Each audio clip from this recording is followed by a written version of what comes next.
अस्सलाम वालेकुम नाजरीन। डेली स्कूप टीवी की जानिब से पानी की किल्लत और खुराक के बहरान पर मबनी शॉर्ट डॉक्यूमेंट्री सीरीज की दूसरी वीडियो के साथ हाजिर हैं। इस सीरीज की पहली वीडियो में हमने आपको पाकिस्तान में पानी की कमी और खुराक के बहरान की वजूहात आदादो शुमार के साथ पेश की थी।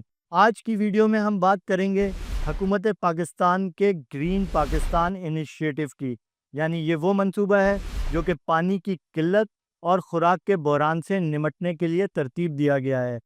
लेकिन आगे बढ़ने से पहले ये वजाहत ज़रूरी है कि ये मंसूबा SIFC यानी स्पेशल इन्वेस्टमेंट फैसिलिटेशन काउंसिल के तहत पेश किया गया है।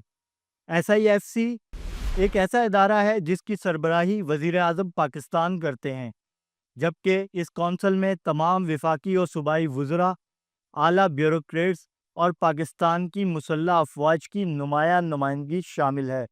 इसका एक और मतलब ये है कि कौंसल के तमाम फैसले सिविलियन हुकूमत, अस्करी क़यादत और ब्यूरोक्रेसी के बाहमी मशवरे से किए जाते हैं।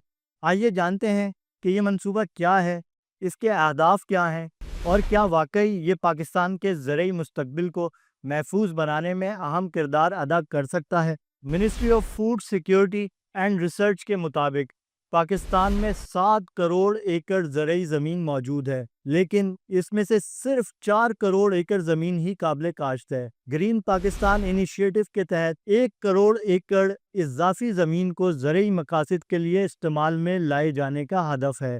इंडस रिवर सिस्टम अथॉरिटी के आदादो शुमार के मुताबिक पाकिस्तान में हर साल तकरीबन 30 मिलियन एकड़ फुट पानी ज़ाय होकर समंदर में चला जाता है। ग्रीन पाकिस्तान इनिशिएटिव के तहत 6 नई नहरें निकाले जाने का मंसूबा है ताकि ज़ाय शुदा पानी ज़रई इस्तेमाल में लाया जा सके। इस मंसूबे से गंदम, चावल और कपास की पैदावार में 30% तक इजाफा मुमकिन है। पाकिस्तान इकनॉमिक सर्वे बताता है, अगर बड़े पैमाने पर कॉर्पोरेट फार्मिंग को फ़रोग़ दिया जाए तो सिर्फ चावल, गंदम और फलों की बरामदात से पाकिस्तान सालाना $5 अरब का ज़र मुबादला हासिल कर सकता है।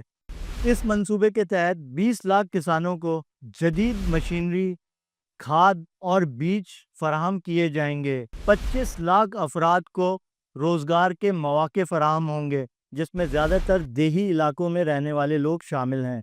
लेकिन ये मंसूबा कुछ बड़े चैलेंजेस और एतराज़ात से भी दो चार है। सबसे बड़ा मसला सिंध और पंजाब के दरमियान पानी की तकसीम का तनाज़ा है। सिंध का मौक़िफ़ है कि इन नई नहरों से उसके हिस्से के पानी में कमी वाक़ई होगी, जिसके नतीजे में ज़ेरी सिंध के इलाके खुश्क साली और माहौलियाती तबाही का शिकार हो सकते हैं। माहौलियाती माहिरीन का कहना है, इस मंसूबे के तहत निकाली जाने वाली 6 नई नहरों से ज़ेरे ज़मीन पानी की सतह मज़ीद कम हो सकती है, जबकि इंडस डेल्टा के लाखों एकड़ रकबे पर समंदर के फैलाव का ख़तरा भी बढ़ जाएगा। ग्रीन पाकिस्तान इनिशिएटिव पानी और खुराक की किल्लत से निमटने के लिए एक बड़ी उम्मीद बन सकता है, लेकिन इसकी कामयाबी शफ़ाफ़ियत, सूबाई इत्तेफ़ाक़ राय और माहौलियाती तवाज़ुन बरकरार रखने से मशरूत है। तो सवाल ये है, क्या वाकई ये मंसूबा एक ग्रीन इनकलाब लाएगा या एक नया माहौलियाती और सियासी बहरान पैदा करेगा? इन सवालात का जवाब जानने के लिए देखते रहिए डेली स्कूप टीवी। हमारी अगली वीडियो में हम तफसील से बात करेंगे सिंध और पंजाब के दरमियान पानी की तकसीम के इस मतनाज़ा मसले पर और जानेंगे दोनों सूबों का मौक़िफ़। आज के लिए इजाज़त दीजिए। शुक्रिया।